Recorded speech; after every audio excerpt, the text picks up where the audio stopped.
যদি হতাম মেঘ তাহলে পাহাড়ের কোলে বৃষ্টি হয়ে আছে পড়তাম।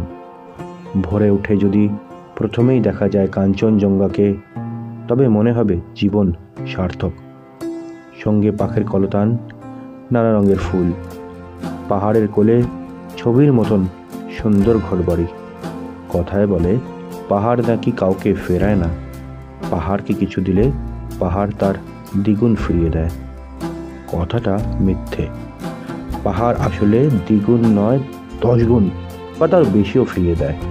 তাই পাহাড়ের টানে আমি বারবার ছুটে চলে যাই। আমার পাহাড় খুব পছন্দের, বলতে পারেন পাহাড় আমার ভালোবাসা। মেঘের দেশে যাচ্ছি, তাই একটু বাচ্চা হলে ক্ষতি কিসের, তাই না? আফটার অল দিল তো বাচ্চা है जी।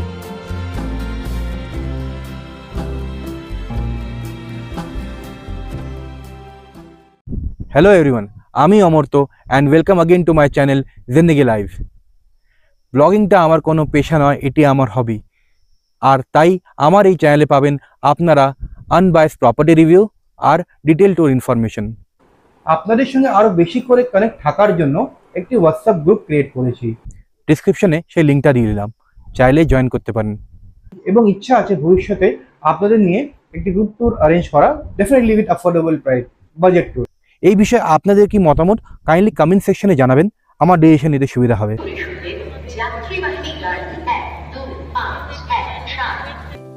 তাহলে চলুন না গল্পটা শুরু থেকেই শুরু করা যাক। আজ 7ই নভেম্বর 2024।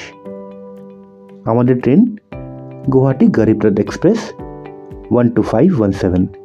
এই ট্রেনটি প্রত্যেক বৃহস্পতিবার কলকাতা স্টেশন থেকে ছাড়ে এবং পরের দিন 7:45 নাগাদ এনজেপিতে পৌঁছে দেয়। এই ট্রেনের সবকটি বগি কিন্তু এসি এবং এই ট্রেনের ফেয়ার হচ্ছে 705 রুপিস পার পারসন। এই ট্রেনে আমার সম্পূর্ণ একটা অভিজ্ঞতার কথা একটি সেপারেটেড এবং ডেডিকেটেড ভিডিওর মাধ্যমে তুলে ধরেছি। ডেসক্রিপশনে লিঙ্ক দিয়ে দিলাম, চালিয়ে দেখতে পারেন। তো আশা করি দার্জিলিং বা কালিম্পং ট্যুরের মতন আমরা এই ট্যুরটাও খুব সাকসেসফুলি এক্সিকিউট করতে পারবো। দেখা যায় সবাই জার্নি স্টার্ট হলো, তো ট্রেনে তো সেরকম কিছু আর দেখাবার নেই। সেরকম কিছু উল্লেখযোগ্য ঘটনা ঘটে তাহলে অবশ্যই করে ধরার চেষ্টা করবো। তো বাস এখন ডিনার করে এখন ঘুমিয়ে পড়ার পালা। তাহলে দেখা হচ্ছে আবার আপনাদের সঙ্গে এনজেপি স্টেশনে গিয়ে, সেখান থেকে আবার লকটা শুরু করবো। অফিস করে ট্রেনে ওঠা, আর তাই গল্প করতে করতে কখন ঘুমিয়ে পড়েছি বুঝতেই পাইনি। উঠে দেখি কিষানগঞ্জ এনজেপি, আর কিছুক্ষণের অপেক্ষা।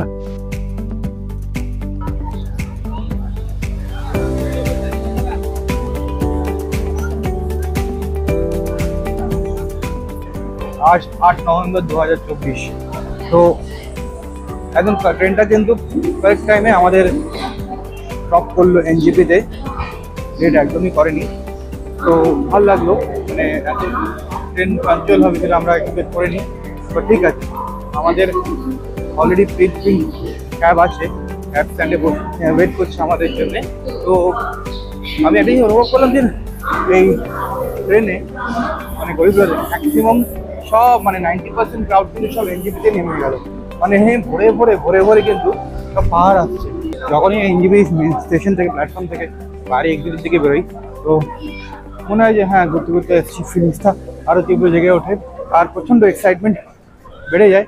মানে যে ফিলিংসটা প্রথমবার আসি, প্রত্যেকবার আসি কিন্তু একই রকম থেকে যায়, আর ও ঘোরার এক্সাইটমেন্টটা দ্বিগুণ তিগুণ অথবা একাধিক গুণ বেড়ে যায়। আর আমাদের গাড়ি অলরেডি প্রি বুকিং করা আছে। আর আমাদের এই জার্নিতে আমাদের ড্রাইভার বলবো না, বন্ধুই বলবো, দরজে, তাই তো? দরজে তো তো এর সঙ্গে আরও অনেক ট্যুর হবে, 3 দিন এর সঙ্গে থাকবো। তো পুরো এক্সপিরিয়েন্স শেয়ার করবো, প্লাস এরও একটা শর্ট নেবো, বাইট নেবো। তো দেখা যাক, চলো জার্নিটা শুরু করা যাক। কার সঙ্গে লেখাই আছে অলরেডি গাড়িতে। তো চলুন, বাকি এখনো জার্নিটা অনেক রয়েছে। দরজে আমাদের ড্রাইভার, মানে ড্রাইভার বলবো না, আমাদের যেরকম আমি বলি, কোনো ড্রাইভার বলে আমি মনে করি না, সবাই আমাদের বন্ধু বান্ধবের মতন। এরাই অ্যাকচুয়ালি মেন গাইড। তো দেখা যাক ও আমাদের কতখানি ভালো ঘোরাতে পারে। আর পাহাড়ে উঠলে কিন্তু সব থেকে দুটো জিনিস ইম্পর্টেন্ট, একটা হচ্ছে ভালো হোমস্টে বা হোটেল, সেকেন্ড হচ্ছে ভালো ক্যাব ড্রাইভার। বিকজ ক্যাব ড্রাইভারই আপনার অ্যাকচুয়াল কিন্তু গাইডের কাজ করে, এবং সেই ক্যাবটা কিন্তু ভ্যালু ফর মানি প্রাইসে অ্যারেঞ্জ করা। তো আমি ওর সঙ্গে আরও পরিচয় করিয়ে দেবো, ওর বাইক যখন নেবো বুঝতে পারবেন, এবং প্রাইসগুলো শেয়ার করে দেবে ভবিষ্যতে। যাই হোক, এখন আমরা আমার প্রথম গন্তব্যপথ হচ্ছে কার্শিয়াংয়ে যাওয়ার পথে বেশ কিছু ছোটো ছোটো সাইট সিন আছে, সেগুলো দেখতে দেখতে এগোবো। এনজিপি বা শিলিগুড়ি থেকে আপনি আপনার গন্তব্য পথে এগোবার পথে বেশ কিছু জায়গা বা সাইট সিন কভার করতে করতে যেতে পারেন, যেমন ISKCON Siliguri temple, Salugara monastery, Siliguri Bengal safari, ইমাম ইন্ডিয়া বুদ্ধিস্ট মনেস্ট্রি। এই সব জায়গায় আমার মোটামুটি ঘোরা। কালিম্পং সিরিজে আমি এটাকে কভার করেছি। আপনারা যদি চান ডিসক্রিপশনে প্লে লিস্টে দিয়ে দিলাম, আপনি চাইলে সেখানে গিয়ে ভিডিওগুলো দেখলে ডিটেল ইনফরমেশনগুলো পেয়ে যাবেন। এখন যে জায়গাটা যাব সেটা হচ্ছে রোহিণী লেক অ্যান্ড গার্ডেন। চলুন তাহলে দেখে নেওয়া যাক। কারেন্টলি আমরা শুকনো ফরেস্টের উপর দিয়ে যাচ্ছি, এবং এই ফরেস্টটার দৃশ্য মানে অসাধারণ ভাই, গভীর অনন্য লাগছে। কিছুটা ডুয়ার্স ফিল আসছে, যে আমি ডুয়ার্সে লাটাগুড়িতে আমরা গেছিলাম, সেরকম অনেকটা ফিলস আসছে। আর সামনে আমাদের আর্মি ক্যাম্প আছে, এসএসবি ক্যাম্পগুলো আছে। তো অ্যাজ অফ নাও জার্নিটা খুব বেশ মজা পাচ্ছি এবং খুব ভালো লাগছে। এক্সাইটমেন্টটা কিন্তু প্রচণ্ড পরিমাণে তীব্রভাবে আবার জেগে উঠেছে, আর বেশ ভালো লাগছে, জার্নিটা এনজয় করছি খুব। সো আমাদের সঙ্গে আপনারাও দেখতে থাকুন Zindegi live, and let's travel together. Rohini lake এবং গার্ডেন হলো পশ্চিমবঙ্গের শিলিগুড়ির একটি মনোরম স্থান, যা শহরের কোলাহল থেকে মুক্তি দেয়। এনজিপি বা শিলিগুড়ি থেকে কার্শিয়াং যাওয়ার পথে এই রোহিণীর ওপর দিয়ে যেতে হয়। পাহাড়ের পাকডন্ডি পথ বেয়ে উঠতে হয় রোহিণী লেকে। একদিকে খাদ, অন্যদিকে পাহাড়ের ঢাল, চা বাগান, তারই মাঝে রোহিণী লেক। এটা হচ্ছে রোহিণীর গেট, এবং গেটের মাঝখানে একটা এন্ট্রি পয়েন্ট, এবং সেখানে একটা টিকিট ঢুকে দেখতে পেয়ে যাবেন অলদারা থেকে রোহিণী লেক পর্যন্ত রোপওয়ের একটা অ্যাবান্ডেড প্রজেক্ট, এবং মাঠটা অনেকটা বড়। এখানে একাধিক গাড়ি ইজিলি পার্ক করা যায়। আর কি সুন্দর এই লেকটা, অপূর্ব, তাই না?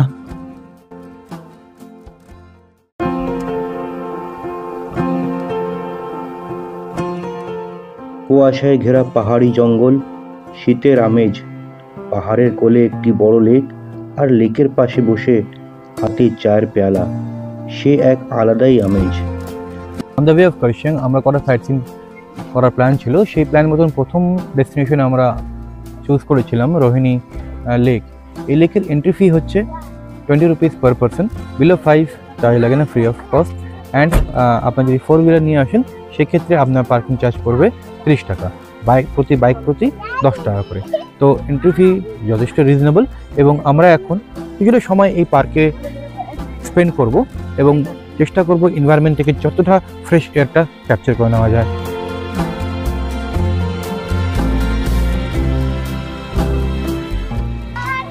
চারিদিকে পাহাড়, আর পাহাড়ের মাঝখানে কি সুন্দর লেক।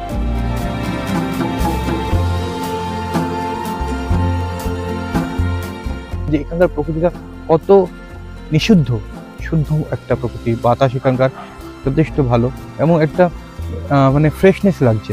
মাইট বি ইট মনস্তাত্ত্বিক, বাট ভাল লাগছে। এখানে কিন্তু প্লেইং জোন আছে, ফলে আমাদের দুটো বাচ্চাগুলো কিন্তু এখানে কিন্তু খুব সুন্দরভাবে আনন্দ করতে পারবে বড়দের সাথে সাথেও। আপনার পরিবারেও যদি কোনো রকম বাচ্চা থাকে তাহলে কিন্তু এই জায়গাটা কিন্তু অবশ্যই রাখবেন আপনার আইটেনারিতে, বিকজ বাচ্চারা কিন্তু এখানে এসে খুব আনন্দ উপভোগ করবে। তারা যে আনন্দ পাচ্ছে সেই আনন্দটা আমি দেখে বা আমার বউ দেখে বা ওরা দেখে আমরা তার চেয়ে বেশি আনন্দিত হচ্ছি। এটা একটা ট্যুর করতে আসলে এটাই তো ভালো লাগে যে আমরা যতক্ষণ এনজয় করছি আমাদের বাচ্চারা তার চেয়ে বেশি এনজয় করছে। প্রকৃতি এত এখানে ভালো না, এত সুন্দর। মানে এনজিপিতে আমার যথেষ্ট গরম লাগছিল। এই শহর থেকে, মূল শহরটা এনজিপি থেকে এটা আনুমানিক 29 বা 30 কিলোমিটার দূরে অবস্থিত, এবং সময় লাগবে আনুমানিক 1 ঘন্টা, যেহেতু পাহাড়ি রাস্তা বলে। কিন্তু জায়গাটা এত সুন্দর, এত মনোরম, প্রকৃতির এত কাছে, যে এখানে কিন্তু না আসলেই নয়। প্রকৃতিপ্রেমী মানুষের কাছে এটা কিন্তু একটি অনন্য সম্পদ হিসাবে আমি মনে করি। পাহাড়ের এই আঁকাবাঁকা রাস্তা, নিস্তব্ধ পরিবেশ, সবুজায়ন, তারই মাঝে অপূর্ব এক ঝর্ণা। পাহাড়ের কি মায়াবী রূপ, তাই না?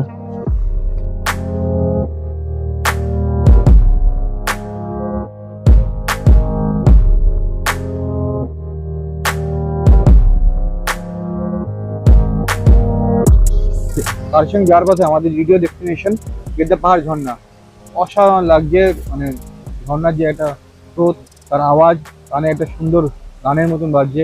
অসাধারণ প্রকৃতি, অসাধারণ মায়াবী রূপ এই পাহাড়ে অনুভব করতে করতে আমরা কার্শিয়াংয়ের পথে এগিয়ে চলেছি। মানে একটু দেখুন, শব্দটা শুনুন, মানে অসাধারণ লাগছে।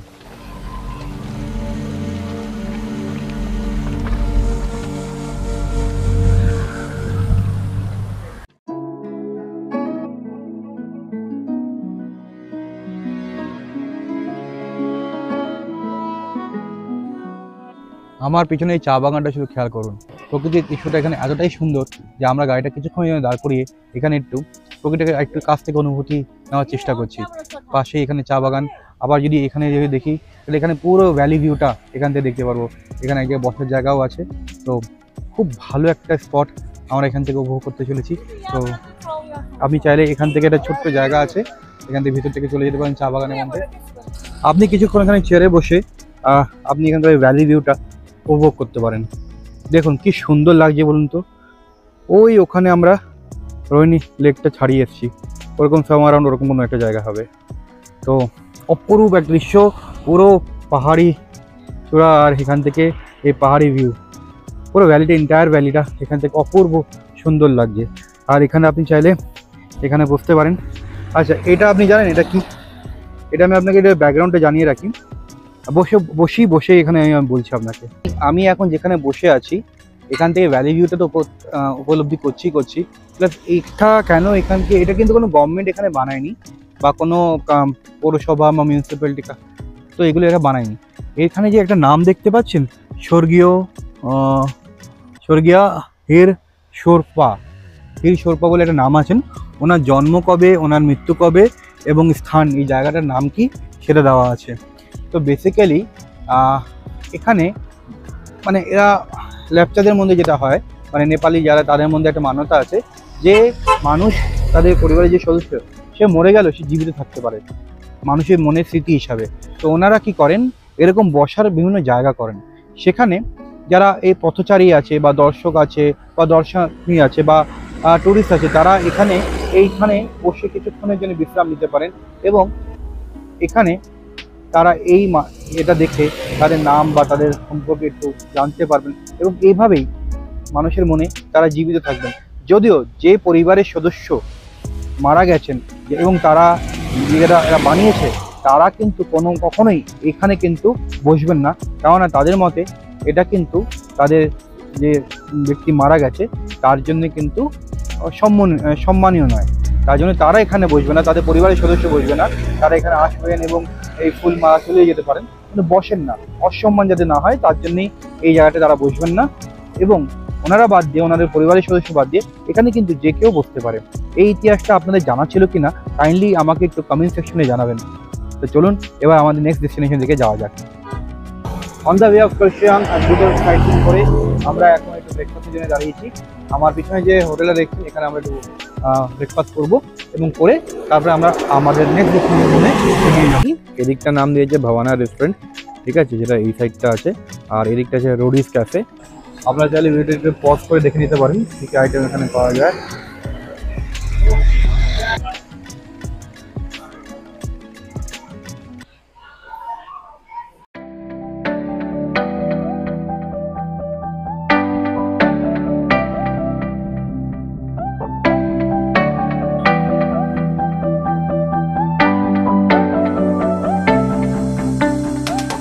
পাহাড়ি মোমো স্যুপ দেয় না, এমনি আপনারা জানেনই। তো এখানে চিকেন মোমো হচ্ছে 8 পিস থাকে, 100 টাকা দাম। ভেজ মোমো 8 পিস 60 টাকা। আর একটা বাইট নিলাম, অসাধারণ খেতে বস, অসাধারণ খেতে। আর ওই চাটনি, ঝাল চাটনিটা মারাত্মক।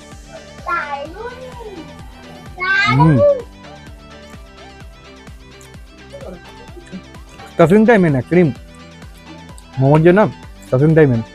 তো আমাদের কলকাতার ওখানকার হতে যায় না কেন পায় না, ইচ্ছা শক্তি বা কিছু অভাব বা এদের হাতে আলাদা ম্যাজিক আছে। এখানে আসলে এই মোমোর স্বাদটা কিন্তু দ্বিগুণ তিগুণ বেড়ে যায়। এত সুস্বাদু মোমো, মানে অবিশ্বাস্য মোমো, মানে সাইজও অনেকটা বড়, স্টাফিংও ভরা আছে এবং খেতে স্টাফিংটা এতটাই সুন্দর এবং এত সুন্দর বানিয়েছে, মানে যত বলছি ততই কম। আই থিঙ্ক আমরা আবার আরও 2-3 প্লেট অর্ডার করেছি এটাই সেম।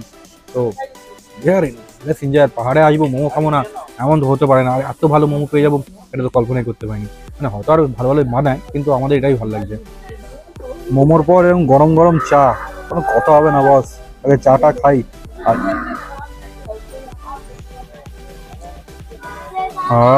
মানে সারা আমি মোমো খেয়েছি। তুমি মোমো খেয়েছো, আমি মোমো খেয়েছি। আর একটা বলো, তুমি কোল্ড ড্রিঙ্কস খেয়ে নিয়েছো। আমি তো ফ্যান্টা খেয়েছি। তোমরা চা খাচ্ছো। হ্যাঁ, সেই মোর দেন কি বলবো, সেই রাত্রিবেলা ট্রেনে ওঠার আগে একটা চা খেয়েছিলাম, তারপরে এখন এর মজাটা এবং তৃপ্তিটাই আলাদা। দেখুন, দেখে নিন, দেখে নিন। রোডিস ক্যাফের এই 15 টাকার চা কিন্তু ম্যাজিকের মতন সমস্ত ক্লান্তি দূর করে দিল। আর নতুন এনার্জির সাথে এগোতে থাকলাম নেক্সট ডেস্টিনেশনের দিকে, যা ছিল I love Kurseong view point বা I love Kurseong selfie zone নামেও পরিচিত। শ্বাসরুদ্ধকর দৃশ্য এবং শান্ত পরিবেশের জন্য এর পরিচিতি। এই ভিউ পয়েন্টটি প্রকৃতিপ্রেমী এবং ফটোগ্রাফি উৎসাহীদের জন্য একটি জনপ্রিয় স্থান। ভিউ পয়েন্টের আশেপাশের পাহাড়, সবুজ উপত্যকা এবং চা বাগানে আশ্চর্য মনোরম দৃশ্য দেখা যায়। জায়গাটা মনে হয় পৃথিবীর স্বর্গের মতন। অসাধারণ সৌন্দর্যের সাক্ষী থেকে আমরা কার্শিয়াংয়ের মেন সিটির দিকে এগোতে থাকছি। বলতে দেরি হয়নি যে সিটিটা চলেই এসছে, তার কারণ রাস্তার জ্যাম এবং ঘরবাড়ির সংখ্যায় বেড়ে যাওয়া।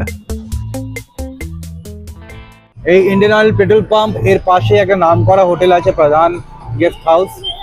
ইনিশিয়ালি আমরাও প্ল্যান করেছিলাম হয়তো এটা নেবো, বাট সামহাও এটা নিলাম না। তো এই ইন্ডিয়ান অয়েল পেট্রোল পাম্প, দেন তার পাশে প্রধান। আমি এর কন্ট্যাক্ট ডিটেলস আমার ডিসক্রিপশনে দিয়ে দেবো, কাইন্ডলি চেক করে দেখে নেবেন। সামনে যে এটা দেখছেন এই বিল্ডিংটা, এটা হচ্ছে দি অমরজিৎ হোটেল। এটা এখানকার কার্শিয়াংয়ের একটা নামকরা হোটেল।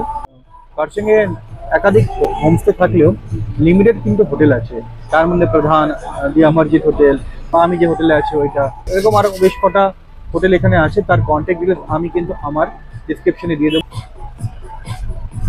এই সোজা গেলে পাঙ্খাবাড়ি রোড, এই সোজা আমার ড্রাইভার নিয়ে যাবে। আর এটা হচ্ছে যে most heritage station, Kurseong station. এখানে একটা নাম করা রেস্টুরেন্ট আছে, ক্যাফে দে সেন্ট্রাল 1881। তো ইংরেজ আমার একটা হোটেল আছে, চেষ্টা করবো যাওয়ার। আর এটা হচ্ছে পাঙ্খাবাড়ি রোড। পাঙ্খাবাড়ি রোডেই আজকে আমাদের হোটেল একটা আছে, অলরেডি বুক করে রেখেছি। আর এই সোজা গেলেই আপনার দার্জিলিংয়ের দিকে উঠে যাচ্ছে। আমরা যে হোটেলে থাকবো তার সামনে চা বাগান। আমরা চলে এসেছি আমাদের হোটেলের কাছে। মানে এরকম প্রকৃতির মাঝখানে আমি একবার ডুয়ার্সে থেকেছিলাম, এরকম চা বাগানের কাছে।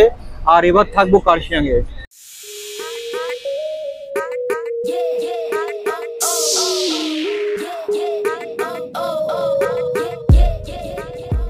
আমি আমার হোটেলে এখন চলে এসেছি। তো আগে আমি ব্যাগপত্র নামিয়ে হোটেল ফর্মালিটিগুলো করে নিই, তারপর বিস্তারিতভাবে একটা ডেডিকেটেড ভিডিও নিয়ে আসছি এই প্রপার্টি সম্পর্কে, যাতে আপনাদের বুঝতে সুবিধা। সবথেকে ভালো হচ্ছে আমাদের এই হোটেল থেকে এই চা বাগানের ভিউ, যা আমি বিছনা থেকে শুয়ে শুয়ে দেখতে পারবো। এই প্রপার্টির detail, room tour, property information, FAQs, tariff, সমস্ত কিছু ইনফরমেটিভ একটা ভিডিও সেপারেটলি আমি আমার এই চ্যানেলে দিয়েছি। ডিসক্রিপশনে লিঙ্ক দিয়ে দিলাম, চাইলে দেখে নিতে পারেন। অন্যথায় এই ভিডিওটার দৈর্ঘ্য অনেকটাই বেড়ে যাবে। 220 করে চিকেন থালি, আর চিকেন কষা হচ্ছে 6 পিস 240 টাকা, রুটি পার পিস 14 টাকা। আমি আমার হোটেলে এখন চলে এসেছি। তো আগে আমি ব্যাগপত্র নামিয়ে হোটেল ফর্মালিটিগুলো করে নিই, তারপর বিস্তারিতভাবে একটা ডেডিকেটেড ভিডিও নিয়ে আসছি এই প্রপার্টি সম্পর্কে, যাতে আপনাদের বুঝতে সুবিধা। টিল দ্যাট টাইম আমি একটু ব্রেক নিচ্ছি। আগে হোটেলে ঢুকে হোটেল ফর্মালিটিসগুলো করে নিই, তারপরে বিস্তারিতভাবে পুরো হোটেল ট্যুরটা করাবো। একটু ব্রেক নিয়ে বিশ্রাম করে সন্ধে হতে না হতেই কার্শিয়াংয়ের মার্কেট এক্সপ্লোর করতে যাওয়া। একটু কার্শিয়াং মার্কেট এক্সপ্লোর করলাম, সেরকম কিছু শপিং করার বা গিফট আইটেম নিয়ে যাওয়ার মতো কিছু আইটেম পেলাম না। তো অবশেষে একটু ইভিনিং স্ন্যাক্স খাচ্ছি এখানে একটা মিষ্টির দোকানে, নামটা ভুলে গেলাম, আর একবার দেখে আপনাকে বলে দেবো। তো এখানে একটু অর্ডার দিলাম আমরা চিজ, তারপরে চা, সমোসা। সমোসা তো এখানে তো অপশন, মানে কী বলবো, অন্যরকমই খেতে। চাটা এখন ট্রাই করিনি। আর আমাদের মতন ওখানকার সমোসা না, বাঙালিয়ানা সমোসা না ভাই, একদম সেই লেভেলের সমোসা। সমোসাটা কেমন লাগছে এখানকার? তো এটা আমার নেহা তো সমোসা পাগল। হ্যাঁ, কেমন লাগে সমোসা এখানকার? সমোসা যেরমই হয় ভালো লাগে, বাট একদম কি বলবো, খুবই একটু আলাদা রকমের। আমাদের কলকাতার মতন যে ফুডটা হয় সেরকম না হলেও খুবই খুবই খুবই ভালো, খুব লাইট, খুব ভালো। স্টাফিংটাও বেশ অনেকটা পরিমাণে রয়েছে। হ্যাঁ, এবার দামটা কত না সেটা জানি না, সেটা জানি না, ওটা দেখেই খেয়ে নিলাম। হ্যাঁ। দোনা, তুমি কি খাচ্ছ? ওরা কিন্তু সমোসা পাগল না, তাও খাচ্ছে। বেশ কিছুক্ষণ বাইরে কাটিয়ে কার্শিয়াং মার্কেট এক্সপ্লোর করে back to hotel and then rest. তারপরেই খাবারের জন্য শিলিগুড়িতে বোঝা যাচ্ছে না যে এত ঠান্ডা পড়বে, মানে পাহাড়ের দিকে। মানে কলকাতা সেগুলির মধ্যে টেম্পারেচার মাত্র 3 থেকে 4 ডিগ্রি ফারাক। But Rohini toll plaza cross করার পর যা ঠান্ডা আস্তে আস্তে লাগা শুরু হলো। আর এখন টেম্পারেচার লিটারালি এখানে 18-19-এর মধ্যে ঘোরাফেরা করছে, যথেষ্ট ঠান্ডা, জ্যাকেট পরতেই হচ্ছে। আর তার সঙ্গে যদি এই অবস্থা থাকে তাহলে আপনার চিমনি আর শিলংয়ে কী অবস্থায় না হবে। এখন ডিনার টাইম, তো আমরা 8:30-15 বেজে গেছে। আমরা এখন এখানকার রেস্টুরেন্টে চলে এসেছি এবং এখানে আজকে আমরা অর্ডার করেছি চিকেন থালি। এই চুচু করছে, চলুন তাড়াতাড়ি খেয়ে নিই। আমার তো চিকেন আর 4টে রুটি।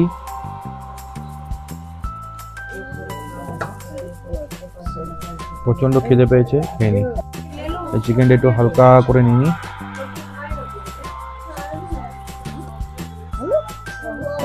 আমি নিয়েছি চিকেন এন্ড রুটি, আর এরা নিয়েছে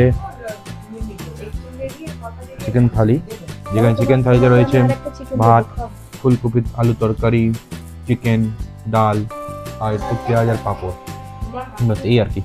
তো যাক, চিকেন থালি আমাদের কত করে পড়লো? 220 করে চিকেন থালি। আর চিকেন কষা হচ্ছে 6 পিস, 240 টাকা। রুটি পার পিস 14 টাকা। তো 4টে রুটি আমি নিয়েছি। তো চলুন খাওয়া যাক এবার। আমার তো চিকেন আর রুটি, তো এর মধ্যে আলাদা কিছু রুটি নিয়ে তো বলার নেই, রুটি যেরকম সেরকম। হ্যাঁ, রুটিটা ভালো, বাট চিকেনটা অ্যাভারেজ, আহামরিও ভালো না, বাট আহামরিও খারাপ না, চলবে। প্রাইস অনুযায়ী একটু এক্সপেকটেশন বেশি ছিল, যা একটু ভালো হতে পারে, বাট ঠিক আছে। আহামরি আমাদের ওখানকার মতন রিচ না, একটু হালকার ওপর বানিয়েছে, তো চলে যাবে। মানে ঘুরে এসেছি তাই জন্য ঠিক আছে। আদারওয়াইজ যদি রেস্টুরেন্ট পারস্পেক্টিভে যদি খাই তাহলে not so much good, but anyway চলে যাবে। পাহাড়ের জলে হয়তো আলাদা একটা কিছু ম্যাজিক আছে, তার জন্যই এত খিদে পায় বারবার। যাই হোক, 7 নভেম্বর এবং 8 নভেম্বর এই দুটো দিন কীভাবে যে কেটে গেল এত ব্যস্ততার মধ্যে বোঝাই গেল না। আজ একটু বিশ্রাম নেওয়া পালা, এই ডিনারের পর ঘুমিয়ে পড়া, আর আগামী দিনের জন্য আবার বেরিয়ে পড়া। যাই হোক, আজকে এই পর্যন্তই থাকুক এই গল্পটা। খুব তাড়াতাড়ি দেখা হচ্ছে আগামী পর্বে। Till that time, good bye, take care and please subscribe my channel. চলো, আমরা কমপ্লিমেন্টারি ব্রেকফাস্ট খেতে চলে এসেছি। অসাধারণ একটা ভিউ এখান থেকে, তুলোর মতন মেঘ ভেসে বেড়াচ্ছে আর আমরা তারও উপরে। আর আমরা বর্তমানে আছি চিমনিতে। I love chimney.